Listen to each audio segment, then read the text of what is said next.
All right, so this is the third video, and I'm just going to continue from the second video. And I was talking about compound interest calculators. Now, if you've never heard of this, it's sort of like Albert Einstein said, compounding your money is the eighth wonder of the world. An easy way to think of compounding money is think of it as the opposite of debt. Now, a lot of young people, when they first get out of university and they get their first job, they might, and they have an income, they might get a credit card. Or maybe even they get it earlier, like when they're 20 years old, they go to the bank and they get a credit card, and then they just go crazy and they're like, yeah, I'll just buy everything. And then they buy like clothes and a handbag and go on a trip. They max out their credit card. And then, say they spend like, $10,000 on their credit card right away. Because nobody told them, like, don't max out your credit card because the interest will kill you. Nobody told them that, so they max it out. And then the credit card's like, oh, you could just pay the minimum payment of $35 this month. And they're like, yeah, that's cool. So they pay $35 when they were supposed to pay $10,000. Then the next statement comes around the next month, and then they check their statement, and they're like, oh, well, we're charging you interest on $9,065 at 20%. Now, I don't know how much interest that is, but it could be hundreds of dollars, right? And then what happens is a lot of people, they don't have $10,000 lying around. Nobody's going to loan it to them. They're living paycheck to paycheck, and their salary, minus the rent and the food and the transportation and the car if they have it, they barely have like $500 at the end of the month. And then it's going to, like, if they owe $9,000, imagine you pay the credit card like $500 a month, in 1 year, that's like $6,000. So, but the interest builds up, so it can take them 2 or 3 or 4 or 5 years, and they keep spending on the credit card. And what happens is they're going to be in debt for like 5 or 10 years or even longer because the debt has interest, and then you pay interest on the interest. It compounds. It gets bigger and bigger and bigger. It's sort of like, yeah, it's crazy. But the opposite of debt, like credit card debt or, owing money or whatever, is compounding, which is like, say that you put $100 a month into your S&P 500 FXAIX fund. So it's like you put 100 in at the end of the year, 12 months, you have 1,200, but then you earn like 10% interest.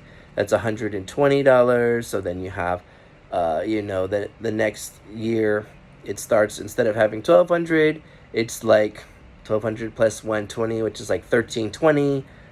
And then you keep adding 100, and then you get 10% interest, but you're not getting the 10% on the 1,200.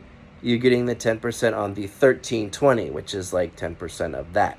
So it's sort of like basically saying you put in the money, you get interest, and then you get interest on your money plus interest.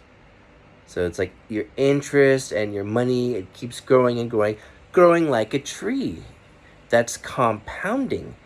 And if you compound for a really long time, like 20 or 30 years, over the first 20 years, I don't have a graph in front of me, but it kind of goes up slowly. But then after 20 years, it goes like exponentially, right? So it could be like if you had your money in there for 30 years, the first like 20 is quite slow, then 20 to 25 years, a little more. Then the last few years, your money is like a rocket ship. And it's hard to visualize it, it's hard to imagine it if you're at a young age. When you're in your 20s, even your 30s, like say you're 35, and someone's like, yeah, in 30 years, you're going to have a bunch of money. And you're like, when I'm 65, when I'm retired, like, how can I imagine 30 years of time? It's much easier to be like, I don't really care. I'm just gonna go to Paris and spend $5,000. Forget this investing thing. It's not my thing. I don't care. I'm not gonna visualize 30 years. It's kind of like the marshmallow test for kids. They put a marshmallow on the table and they're like, yeah, I'm gonna come back and if the marshmallow's still there, I'll give you another marshmallow. Now, some kids, they just gobble it up right away. They don't care about the second marshmallow. They can't wait. They just instant gratification. They need it now. Now, a lot of people, they have these smart companies. They're like sharks circling in the water. And they're like, yeah, you want to buy something like a video game console for $100, but you don't have $100. Why don't you just make 4 payments of $25, and we'll just charge you a few bucks of interest. Like, instead of $25, maybe we'll charge you $27. So you make the 4 payments, but instead of paying $100, you paid like $108. Like, you've paid $8, which might not seem like a lot to you, because whatever that $100 thing is, you can get it right now. And you're like, what's $8? Whatever. But it's like 8%, So in this book, Financial Freedom, Retire Early, I think it was Grant somebody, he's like, don't think about money in terms of dollars. Think about it in terms of percentages. Because 8% is a very high number, So it's like when you go to the store and you're like, oh, a soda, this soda is $1, and this other tea is like $1.50. Don't think of that as 50 cents. Think of that as like 50% more. It's like, do you really want to pay 50% more just for like a different flavor? Okay, like, yeah, tea is healthier. Maybe it's not a good example, but it's like, say it's 2 different types of teas. So when you think of that, you're like, I'm going to buy the cheapest stuff. You can still buy vegetables, be healthy, whatever. I'm not saying you should eat junk food, but you're like, I'm going to buy the cheapest stuff. I'm not going to spend money. I'm going to save. I'm going to invest in FXAIX and allow my money to compound over 30 years.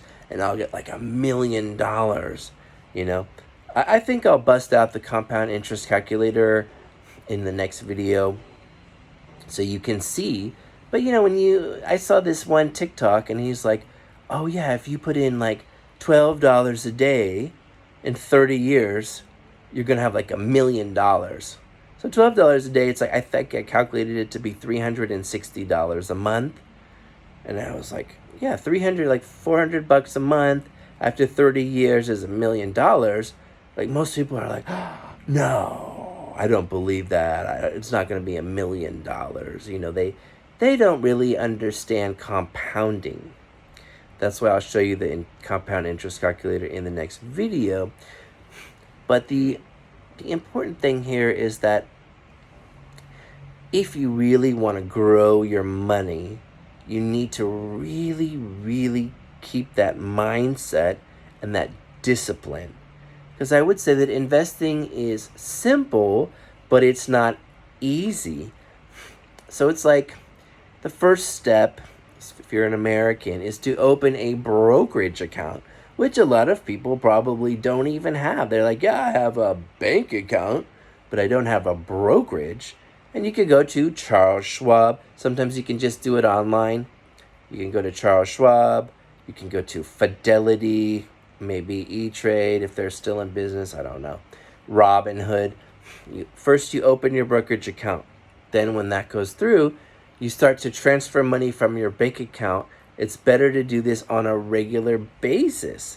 Like when you get your paycheck.